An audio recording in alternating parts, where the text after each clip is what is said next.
Hello, हाय, नमस्कार, सत श्री अकाल। मैं तनु आज फिर आपके सामने एक नई वीडियो लेकर, जैसे कि हमने पहले स्टार्ट किया था एक चैप्टर क्लास 10th का, that is carbon and its compounds. तो आज उसी चैप्टर को थोड़ा सा आगे मूव करते हुए हम एक नया टॉपिक स्टार्ट करने वाले हैं, दैट इज़ एलोट्रॉप। अगर एलोट्रॉप की बात करें तो एलोट्रॉपी क्या है? Allotropy is the process of arrangement, it is the process of arrangement of atoms of same element, atoms of same element, same element के atoms को जब अरेंज किया जाए अलग अलग पैटर्न में in different manner, it is known as allotropy.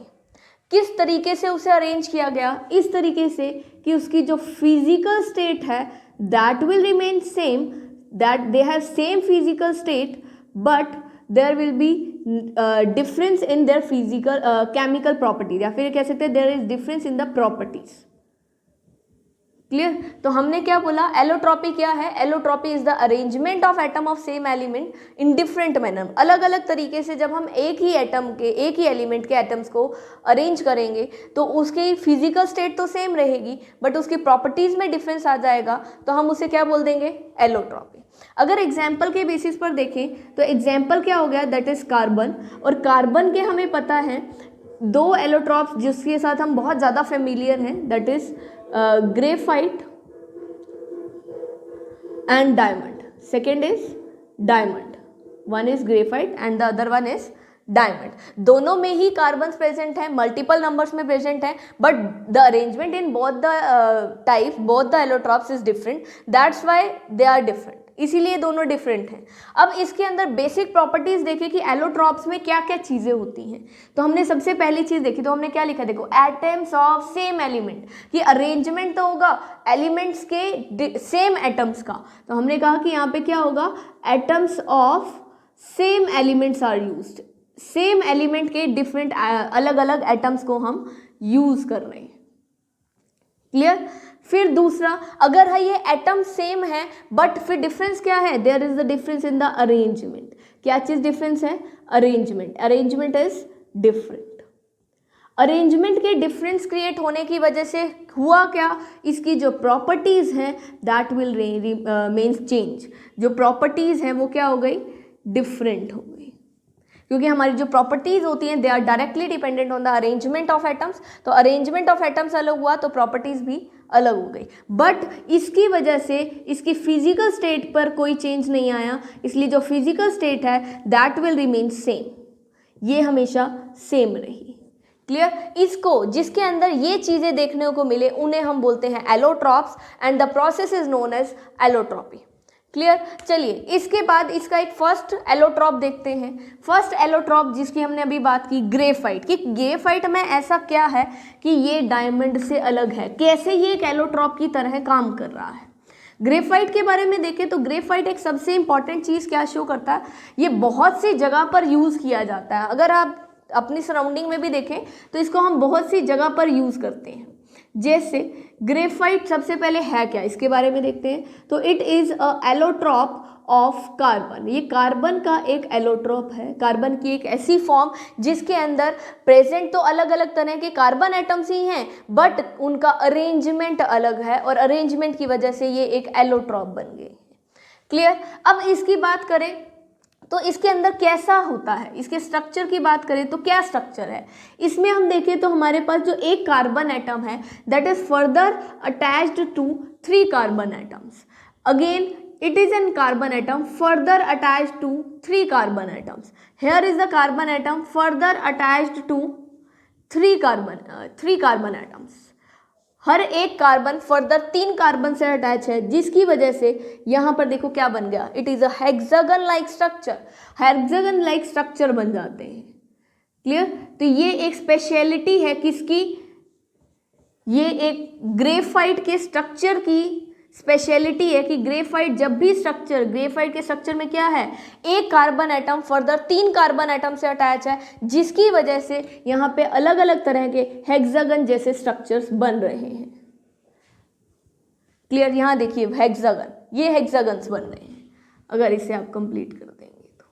Clear, these are the hexagon like structures. अब इन हेक्सागन लाइक स्ट्रक्चर से देखो सबसे पहले हमें इसके बारे में क्या पता चला कि जो एक कार्बन एटम है that is further attached to 3 carbon atoms, 3 carbon atom से अटैच्ड है। अब इससे हुआ क्या, एक कार्बन को 3 कार्बन से अटैच करने से यहाँ पर अलग अलग तरह के हेक्सागोनल स्ट्रक्चर्स बन गए। तो हमें दूसरी पॉइंट इसके बारे में क्या पता चला कि इसके स्ट्रक्चर में क्या प्रेजेंट है, हेक्सागोनल स्ट्रक्चर्स।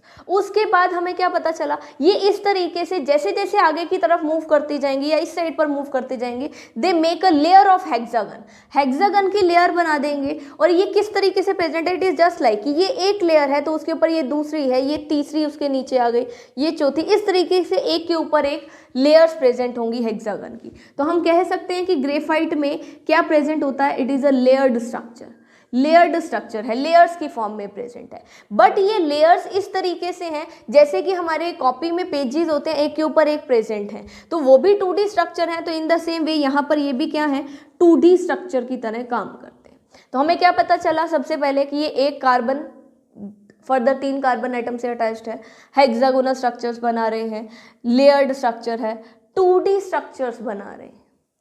क्लियर, अब ये लेयर्ड स्ट्रक्चर की वजह से इसकी प्रॉपर्टीज में देखिए क्या चेंज आए। अगर हम इसकी प्रॉपर्टीज की बात करें तो ये क्या है, ये क्या करता है, it act as a lubricant, ये लुब्रिकेंट की तरह काम करता है और ये नेचर में सॉफ्ट होता है। क्यों सॉफ्ट होता है, क्योंकि लेयर्ड स्ट्रक्चर है, दे कैन स्लिप, जो डिफरेंट लेयर्स हैं वो एक दूसरे के ऊपर स्लिप कर सकती हैं, जिसकी वजह से ये लुब्रिकेंट और सॉफ्ट स्ट्रक्चर है। और इसीलिए यहाँ पर ये क्या है, लुब्रिकेंट और ग्रीस जैसे है उसमें यूज किया जाता है।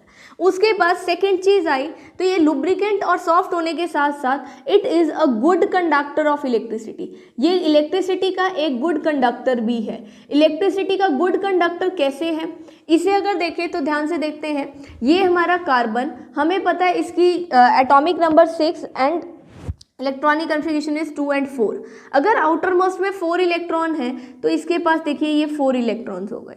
अब ये 3 बॉन्ड बनाता है, ग्रेफाइट में हमने अभी पढ़ा कि एक कार्बन फर्दर 3 कार्बन से अटैच होता है, तो ये इस तरीके से देखो इसने 3 बॉन्ड बना दिए। तो ये एक बॉन्ड जो फ्री है वो क्या करेगा, इसे गुड कंडक्टर बना देगा। Due to the presence of this free electron it is a good conductor of electricity. इसके अलावा इसको अलग अलग जगह पर समटाइम ये फ्री इलेक्ट्रॉन है, गुड कंडक्टर है, इसीलिए इसको मोस्टली जगह पर जहाँ पर इलेक्ट्रोड्स की नीड पड़ती है वहाँ पे इसको इलेक्ट्रोड्स की फॉर्म में यूज़ करते हैं।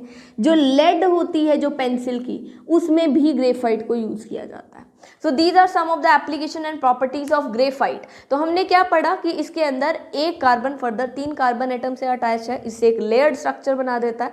बट इस लेयर्ड स्ट्रक्चर में जब वो एक लेयर दूसरी लेयर के ऊपर प्रेजेंट है, there is no strong bonding between the 2 layers, layers के बीच में कोई स्ट्रॉन्ग बॉन्डिंग नहीं है। अगर स्ट्रॉन्ग बॉन्डिंग नहीं है, इसी वजह से यहाँ पर ये लुब्रिकेंट की तरह काम कर पाता है। इसमें से जो एक लेयर है उसके ऊपर जो दूसरी लेयर है, अगर इसे कभी स्लिप, ये ग्रीसिंग की तरह जब काम करता है तो उसको एक दूसरे के ऊपर वो मूव करते हैं, तो one layer can easily slip over the other, वो ईजिली स्लिप कर जाती है क्योंकि there is no strong bonding, कोई स्ट्रॉन्ग बॉन्डिंग प्रेजेंट नहीं है। अगर स्ट्रॉन्ग बॉन्डिंग होती तो उसे वहाँ से रिमूव करना मुश्किल होता, उनकी फोर्सेस को तोड़ने के लिए ज़्यादा फोर्स लगानी पड़ती, बट यहाँ पे स्ट्रॉन्ग बॉन्डिंग ही नहीं है तो they can easily slip over the other. Clear, so this is all about graphite. So you can make a screenshot over here and then we can move further to the diamond. उसके बाद हम diamond की बात करते हैं। अगर diamond की बात करें तो डायमंड के बारे में हमें पता है it is also an allotrope of carbon, but उसके और इसके स्ट्रक्चर में एंड प्रॉपर्टीज में बहुत डिफरेंस है। स्ट्रक्चर में इतना छोटा सा डिफरेंस है, बट उस छोटे से डिफरेंस की वजह से इसकी प्रॉपर्टीज में एक लार्ज डिफरेंस क्रिएट हो गया। देखिए कैसे, अगर डायमंड की बात करें तो डायमंड क्या है, diamond is an allotrope of carbon. और इसके स्ट्रक्चर डिफरेंस की बात करें, हमने ग्रेफाइट में देखा था 1 carbon atom is attached to further 3 carbon atoms. Here 1 carbon atom is further attached to 4 carbon atoms. देखिए 4 कार्बन एटम से अटैच्ड है, 1, 2, 3 and 4। इसको देखे थे फर्दर ऐसे अटैच्ड है, फिर आ गया ये आगे इसी तरीके से ये आगे अटैच्ड हो गए। ये देखिए ये इस तरीके का एक नेटवर्क बना देते हैं, दिस इज कॉल्ड डायमंड। देखो एक पूरा नेटवर्क बना दिया थ्रू आउट द स्ट्रक्चर, ये इसी तरीके से एक नेटवर्क की फॉर्म में प्रेजेंट है, तो हर जगह पर इक्वल फोर्स लगा रहे हैं। तो इसके अंदर क्या हमें पता चला कि अगर हम डायमंड की बात करें तो सबसे पहली चीज़ जो हमें पता चली कि एक carbon atom further 4 carbon atom से अटैच्ड होता है। क्लियर? उसके बाद ये 4 कार्बन एटम्स के साथ तो अटैच है ही, उसके अलावा ये एक नेटवर्क जैसा स्ट्रक्चर बना देता है, और इस नेटवर्क स्ट्रक्चर की वजह से इसके बीच में स्ट्रॉन्ग फोर्सेस वर्क करती हैं, और इन्हीं स्ट्रॉन्ग फोर्सेस की वजह से हम डायमंड को हार्डेस्ट सब्सटेंस बोलते हैं, कि diamond is the hardest non living substance ever. इसके अलावा फर्दर बात करें, अब ये हार्ड है, नेटवर्क बना रहा है, स्ट्रॉन्ग फोर्सेस हैं, और ये एक 3D स्ट्रक्चर है। क्यों 3D है? ध्यान से देखिए, ये मैंने एक कार्बन बनाया टॉप, लेफ्ट, राइट, और ये जो बनाया है that is present in front. इस तरीके से अगर ये कार्बन है तो एक टॉप पे, लेफ्ट पे, राइट पे, ये इस तरीके से आगे प्रेजेंट है, कुछ में या तो पीछे होगा या फिर आगे होगा, मतलब ये फ्रंट और बैक वाला जो है that is provide it is a 3D structure, जिसकी वजह से एक 3D स्ट्रक्चर बनाने के लिए रिस्पॉन्सिबल है। तो ये डायमंड क्या हो गया? एक कार्बन से 4 कार्बन को अटैच किया हुआ है, नेटवर्क जैसा स्ट्रक्चर बना रहा है, स्ट्रॉन्ग फोर्सेज प्रेजेंट हैं, और इन्हीं स्ट्रॉन्ग फोर्सेज की वजह से ये हार्डेस्ट सब्सटेंस हो गया, 3D फोर्सेज हो गए। बट इसकी अगर प्रॉपर्टीज़ की बात करें तो जो डायमंड होता है, हमें पता है ये ज्वेलरी बनाने के लिए हम इसे यूज़ करते हैं, मोस्ट इंपॉर्टेंट जहाँ पे हम इसे यूज़ करते हैं। And the most important thing is it is a poor conductor of electricity. ये पुअर कंडक्टर है इलेक्ट्रिसिटी का। क्यों पुअर कंडक्टर है? हमने ग्रेफाइट के केस में देखा था 1 carbon is further attach to 3 carbon atoms and 1 electron is free for its conductivity, but here is 1 carbon atom is further attach to 4 carbon atoms, जिसकी वजह से अब इस 4 कार्बन एटम्स की अटैचमेंट की वजह से यहाँ क्या हुआ? कोई भी फ्री इलेक्ट्रॉन नहीं बचा। अब क्योंकि यहाँ पर फ्री इलेक्ट्रॉन ही नहीं है और फ्री इलेक्ट्रॉन नहीं है तो it is a poor conductor of electricity, जिसकी वजह से पुअर कंडक्टर बन गया। Clear? So this is all about diamond. इसके अलावा एक लास्ट की बात करें तो वो हमारी बुक्स में दिया हुआ है, that is known as C60, जिसको हम फुटबॉल लाइक स्ट्रक्चर के नाम से भी जानते हैं। इसका स्ट्रक्चर कैसा होता है? फुटबॉल। कैसा फुटबॉल? जैसे फुटबॉल होती है उसके अंदर 2 तरह के स्ट्रक्चर्स प्रेजेंट होते हैं, कुछ हेक्सागन लाइक और कुछ पेंटागन। तो इसमें भी इसी तरीके के स्ट्रक्चर्स प्रेजेंट होते हैं, और इन्हीं स्ट्रक्चर की वजह से इसको फुटबॉल लाइक स्ट्रक्चर बोलिए। एक क्लोज्ड स्ट्रक्चर है फुटबॉल की तरह, ठीक है। इसका एक दूसरा नाम भी इसको बोला जाता है इसके साइंटिस्ट के बेसिस पर जिसने इसको डिस्कवर किया, that is buckminsterfullerene. Clear? So this is all about. हमें किसी से 60 के बारे में कुछ ज़्यादा नहीं पढ़ना, ना ही ज़्यादा कभी पूछा जाता है। मेन डायमंड एंड ग्रेफाइट के बारे में पूछा जाता है, which we have already studied. So this is all about allotropy and allotropy of carbon in carbon and its compounds. So I hope आपको ये सारी चीज़ें समझ में आई होंगी। अगर आप इसके अलावा कोई और इंपॉर्टेंट टॉपिक्स पर लेक्चर्स चाहते हैं, so please do comment in the comment box and please keep sharing. अगर आपको ये लेक्चर समझ में आए, इसको शेयर कीजिए, सब्सक्राइब कीजिए, and please like it and do comment in the comment box whatever you want to. So thank you.